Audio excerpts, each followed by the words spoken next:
Happy 24th birthday to me. March 21st, 1999 was when I was born, if you were wondering. And I'm officially entering my mid-20s, which has gotten me to contemplate about life. Others in my life are either in relationships, married, having kids, which I don't envy, buying houses, making millions from their businesses, or all of the above. The world's best basketball player, Luka Doncic, is only a month older than me, and he's living my NBA dream. And the world's most subscribed YouTuber is also roughly my age, and that's Mr. Beast.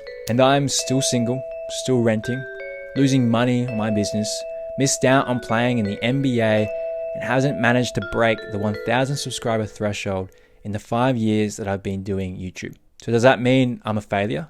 Well, it depends who you ask. Success is subjective. If you were to ask Darren from marketing, he'd say straight to my face that I don't have enough journalistic accolades to solicit an interview with Robert Irwin. But that's his opinion. Reflecting on my own life, I've traveled to different parts of the world, meeting interesting people along the way. I've produced hundreds of videos. I've even gone viral once back in 2019 with a video that reached about 750,000 views, which is a big milestone. In 2021 alone on TikTok, I recorded 1.75 million views. I've also run a marathon, and I've overcome my fear of rejection. So I've achieved, and I'm still achieving.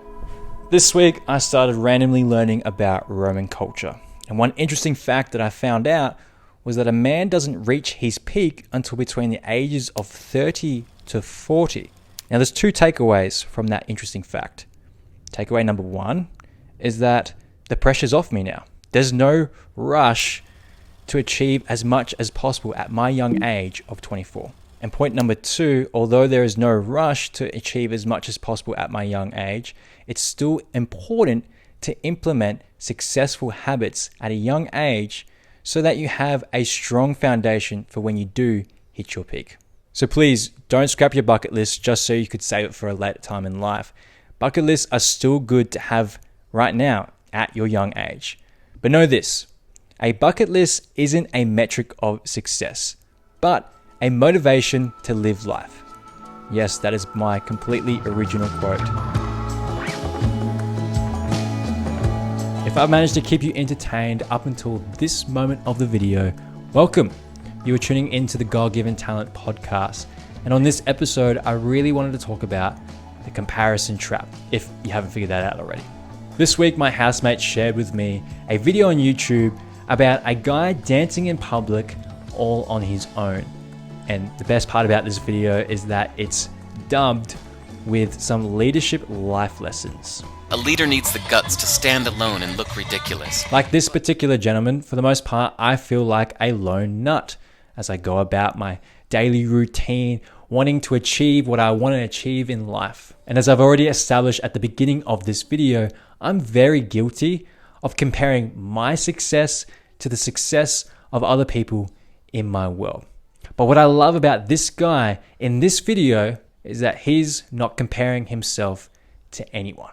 Over the course of the video, people saw his lone nuttery and began to follow him. Don't fall into the comparison trap and give up, because although it may take time, you will never get to see what you're capable of achieving.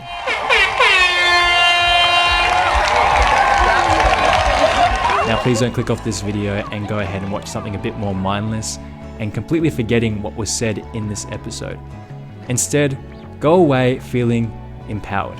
I want you to encourage 5 friends not to compare themselves to others, and encourage those same 5 friends to listen to this podcast.